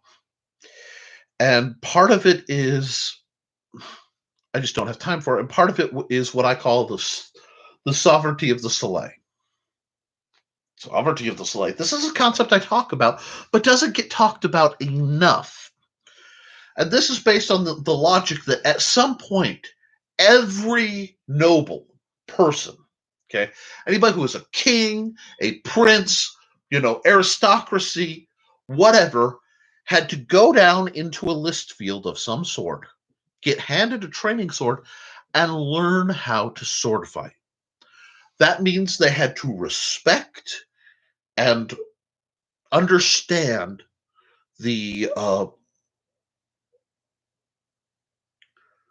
authority of their instructor. I'm sorry about that, Cindy. So outside the list field, this person is simply another subject. Whoever you are when you walk into the list field, the person who's listed is either your equal or your instructor. You're either colleagues or you're a student and you're learning from them. Stupid ISPs. Yeah, ISPs stink. Sorry, guys. But and that's fascinating because it's incredibly freeing. And that's one of those core grain things, because there has to be trust. For somebody to learn, they have to the instructor has to not be in fear of ramification for beating, defeating the student. Even if that student is somebody who could say, "Oh, off with his head." Now, can the student do that? Yeah, but he won't get instruction worth squat. It's an equalizer. Rank disappears. Absolutely. And that's important because I find that there are a lot of people I know who have to maintain either certain levels of authority because of their work, or they are on the other end where they're very naturally humble or passive. And when they hit the list field, it doesn't matter. Who you are is hung on the hook, and that's important. It's not talked about enough, but I find it freeing, and they do too, because then you get the colleague and you build a kind of respect that tends. It's funny.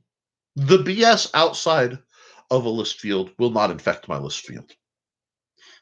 There was a running joke among some of my among some of my students. I wasn't supposed to overhear, but I did. And the running theory was that whatever I am a cleric of the sword, in which on top of my faith is my the dogma most people is the faith that my church isn't a church, it isn't a building, it's a square of relatively smooth dirt that people fight on, and that's where I do what I do, and it's where I channel what I believe in. And there was some discussion that people, if there was ever a supernatural problem, they couldn't cross onto my list field because it would be holy ground. And that's one of the neatest things I've ever heard. And you know what? There's some truth to that. It's different because I believe. And that's what it's about. It's about the service. It's about helping people find their fight. And that's what I do. I'm not going to tell you, this is the right way to fight. I will say, this style's more practical than that style in that situation. And I will discuss it all day. And if I am wrong, I will accept that I was in error and I will change my information. But the spirit of how one trains and what it does, and building people up to an empowered version of themselves, or tearing a false attitude down, which sometimes happens. You have people who think they're God's gift to everything, and they step on the field and they get their butt handed to them and they get confused. Yeah, I'm familiar with that quote, Foxy, and it's a neat quote. There's the philosophical side of it applies, and a lot of it is that's where my philosophy lives. A lot of my philosophy lives with the sword, not as a weapon, though that's obviously its intention, but as a tool to defend and upgrade, to empower, and that's what I do. I look for people I can help empower. Occasionally, I get somebody who's a student who comes through.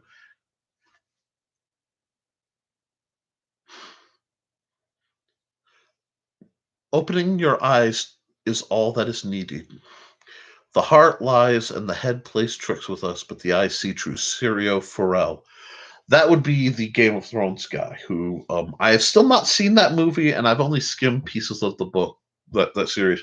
But I have seen a large number of the scenes with Sirio because they were sent to me.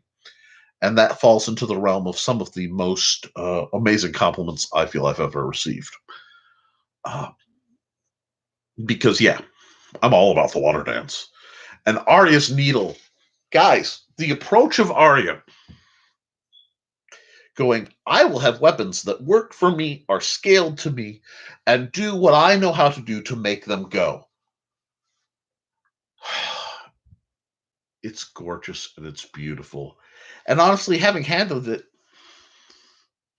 Well, see, and that's my goal. My goal is to empower the spirit through the body, clear the mind through working the body. When I don't know what to do in life and I'm really stressed, if I'm physically able to, I drill. Sometimes, if I'm not physically able to, I I do modified drills because it's meditative. Um, it's a martial art, guys, and if you treat it like a martial art, you get the side effects that you get from any of them without, I don't use a lot of non-English terminology, but when you look at the translations, it's the same thing. Clarity of mind, clarity of focus, breathing exercises to recenter and just let go of some of the stress. I mean, a lot, especially coming out of the pandemic. We have to realize we are all kind of like pools of water that have been just jumbled up for a year and change. It's going to take time for the water to calm to see clearly again, and all the sediment that's been kicked up to be processed either back down or skimmed off. And the process of understanding that in that, and boy, do I sound mojo-y, but that's okay, that we are the water and we need to just sort of find that balance mentally is very similar to finding the balance physically. If you are not paying attention, you will trip. And I don't mean to call Foxy out, and I don't mean to call a lot of people. I know a lot of female students, and I've had them over the years. And I'll be honest, a lot of times I prefer female students because very rarely do they have the machismo barrier that I have to go through. I'm not a big fan of the machismo barrier. I find it tiring.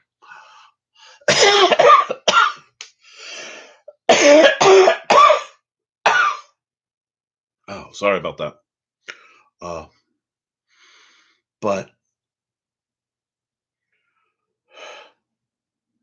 we they almost, a lot of them will tell me, Nick, you don't understand. I'm a klutz. I'm clumsy. I trip over thin air. And every one of them is an intelligent, introspective introvert. And the reason you guys trip, the reason you bump into things, the reason you fall over things, God's honest truth, and it's tragic, it's wonderful but tragic, is you're in your head, you're not in your body. And that is why it's so important to learn how to work your body. Uh, you need to rebuild that connection. And it's scary because those of us who trip, and I have balance issues, I have joint alignment issues, I have nerve issues. I don't trust my body. Which is why a lot of times, if you look at the way I walk, it's real close to how I fence. I keep myself pretty rooted. Uh, Despite some of my proclivities to water and air, I move like an earthbender a lot of times. So that foot, I like my feet to feel the ground. You know, but understanding I am me, and me is shaped like this, not just shaped like this, or just shaped like this. A lot of people, they're here, they're here. In Steve's case, sometimes they're a bit lower. That's a joke. I'm messing with you, Steve. I love you, man. But you have to be here. It's like when you drive a car, right? And you bump into something or somebody bumps into you. Do you say, they hit my car? No. No one says, they hit my car or I hit their car. It's I hit them. They hit me. Uh, why? Because when you are driving, whether you want to admit it or not, your mind isn't worried as much about the position of your body, but you expand your sort of, how do you want to put it? Your aura is kind of a way to put it. It sounds new agey, but your displacement, the space that you represent, stretches out to the shape of the car, and you feel it.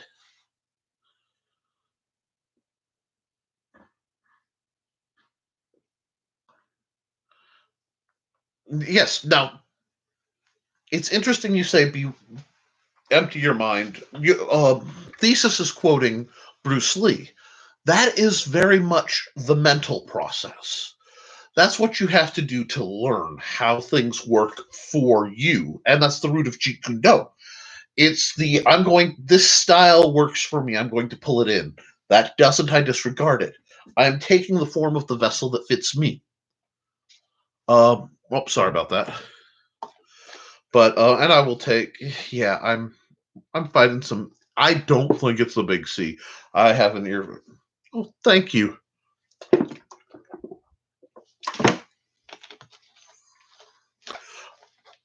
Uh, the,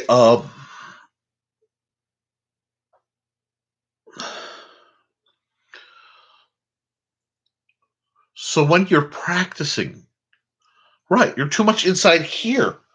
You need to learn to extend. First, you extend your body, and you do it by slow, repetitive movements. That's why I love. I do a modified form of Tai Chi. Not that, well, Tai Chi does certain things, but Tai Chi also blends well into certain sword styles. So I take when I'm drilling, and it's not a true kata because I'm not always taking the same sequences. I take and I move my body, and what I do is as I'm moving it and I'm going through the different blocks, different maneuvers that I would do for either open-handed or armed or staff or sword, whatever. I'm paying attention. I'm going very slow to feel tightness, to feel pain. What's working, what's not. And all I'm doing, I'm deliberately not thinking about whatever I have going on that day. All I'm thinking about is getting to know how my body is working right now. And if I'm tired, I stop. If I'm feeling motivated, I go more. If I feel myself start to rush, I slow down. If I feel myself start to stop, I keep going. And it's that the more you develop that sense of connection to your body, the more when you're walking around, you'll be able to track your range interactively. You're learning to sword fight, if done right, teaches you a spatial sense, and it develops your spatial sense. So I know I can reach out and I can tap. Let's see, can I get low enough? I can. We'll go here. Maybe. I'm out of table. That's okay. I can tap to take the sleep. And it's easy because I'm holding it, so I'm reference. I can sit and tap this all day. Tap, tap, tap, tap, tap, hit. Miss, hit, miss. And I can go down that because I know my ranges. I can go at full speed and not over penetrate because calibration is part of that. Calibration teaches you to contact, but only contact if you want. And if you need severe, you simply punch through. And that's how you get impact and penetration. And controlling that is done by understanding biologically your space between you and objects, where your feet are your feet crossing? And then you're much less likely to trip. Now you still will, and especially it'll be when you're thinking about things.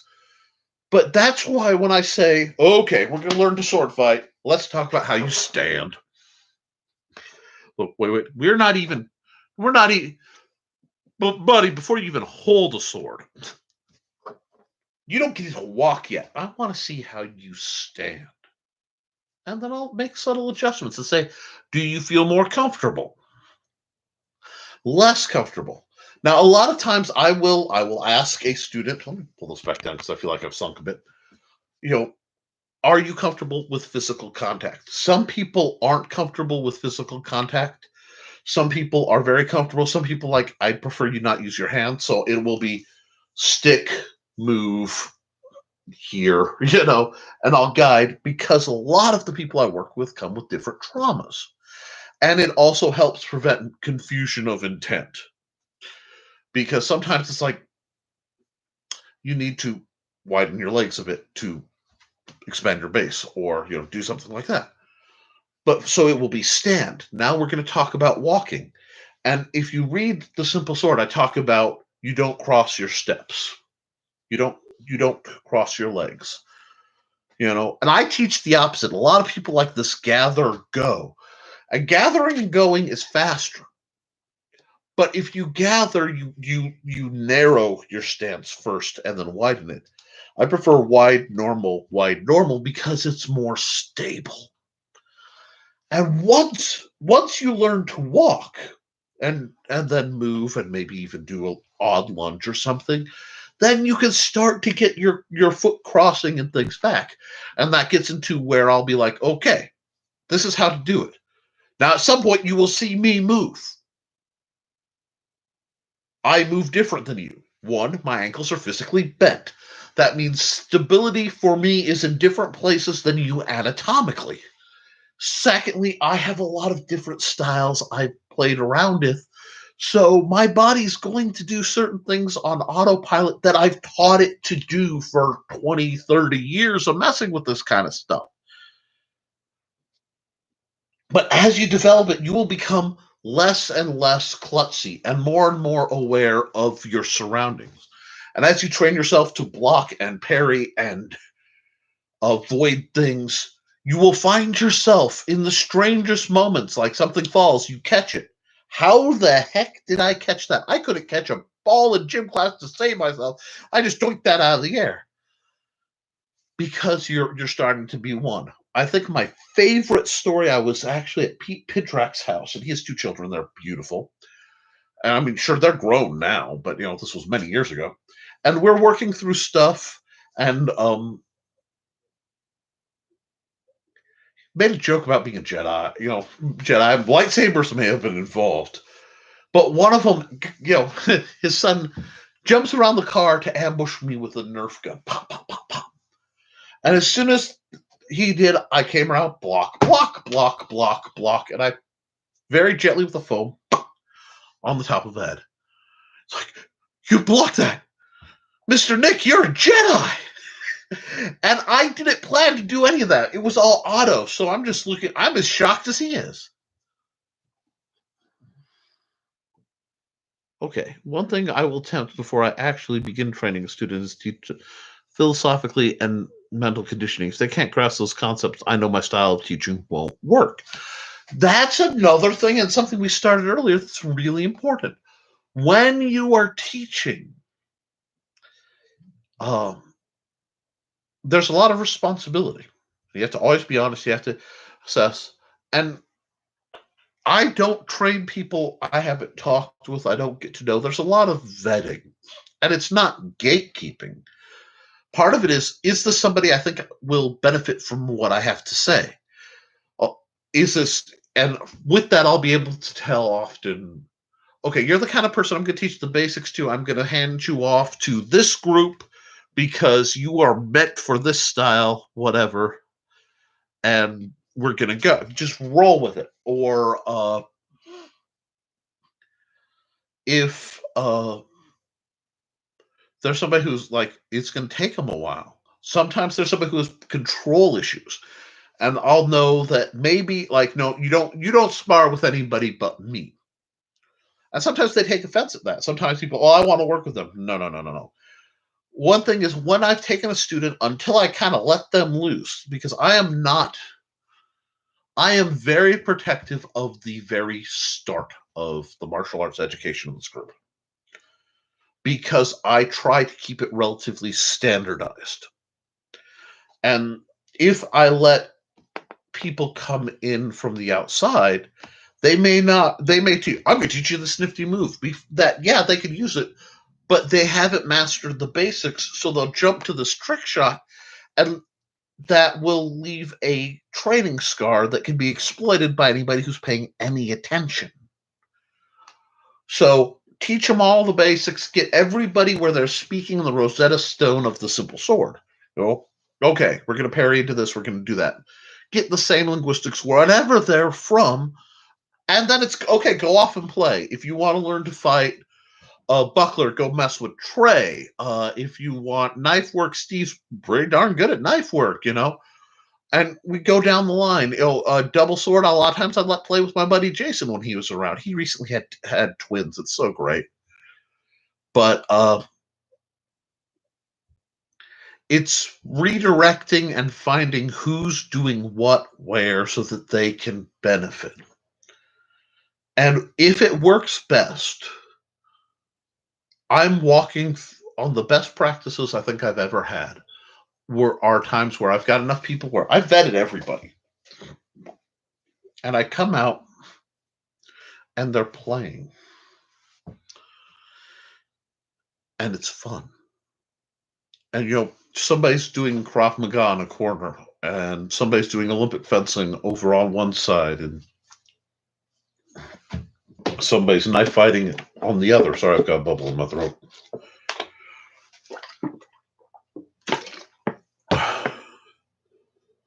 But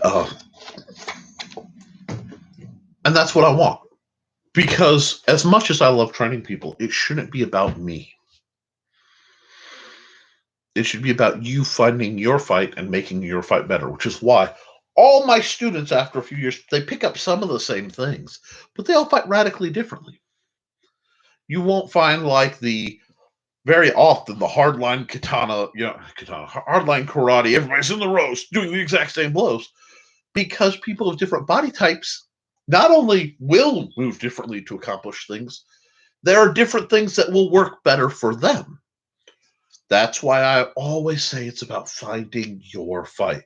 And someday when I'm done with the mechanical fighting books, I've gone through the staff and the strong sword and a few other things, I'm going to write a philosophical one. That's going to be part of kind of my magnum opus of, I don't even know what I'd call it, but it might just be the Swordmaster, period. But we'll see. Now, guys, I'm gone over 2 hours, and I know if I want to be able to get up out of my chair soon, I'm going to have to call it. Thank you so much for a truly engaging evening. Wonderful comments, and thank you so much for your support. Absolutely, Foxy. Absolutely, there are things Thesis can do. My buddy John would wear Tellurium, which is a type of steel gauntlets, and punch block pole arms. My wife couldn't do that. She tried, and hockey gloves, it didn't work. His style did not fit her body type, and that's okay. But I am going to be calling it pretty soon, so I want to wind down. And we can definitely continue the conversation in comments or on Patreon. I want to start funneling more and more of our conversation through Patreon in the off chance that either YouTube or Facebook ever gives me difficulty. As long as the Patreon system is there, I can still contact you guys and I can still do what we do. But the Historical Fencing Guild is brought by my lovely patrons who help me do this every day. And you know what? Instead of going through the names and stuttering, I'll just hold up the book that has the page of current Patreon patrons. You guys are amazing, and I absolutely love you. All right? It is also brought to you by the sales on Amazon of things like the Simple Sword and the Fighting Axe, as well as my sci-fi and game-related things. This episode is specially sponsored by Luke Stone's Hybrids. Issue 7 of Killing Fields Part 2 is in crowdfunding right now at igg.me/@/killingfield2. If you can if you have any means to support it, I made the RPG, the quick play version. It's going for $15. As a tier, you can get just that. For $5, you can get a digital copy of the comic and get on the ground floor of what's going to be an amazing. This is an amazing series with a huge amount of growth.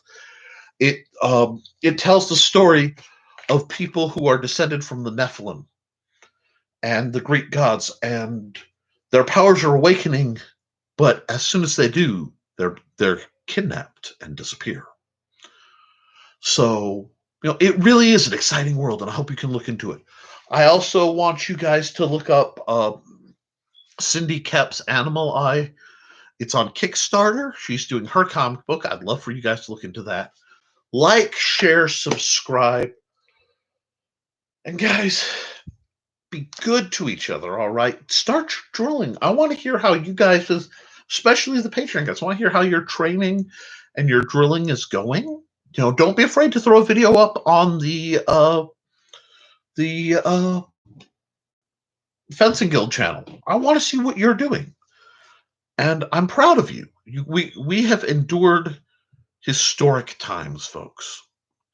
And we've done so in part by supporting each other with kindness and love and mercy.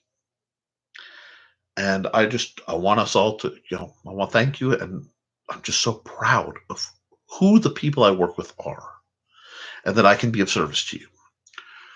I'm hoping to do, weather permitting and health, the video review series on Wednesdays. I'm not sure yet on the exact time. My goal is to shoot them and then set them to auto release. And I will be right here next Friday at 8/7 Central for the Historical Fencing Guild's live stream. So until then, support your local swordmaster.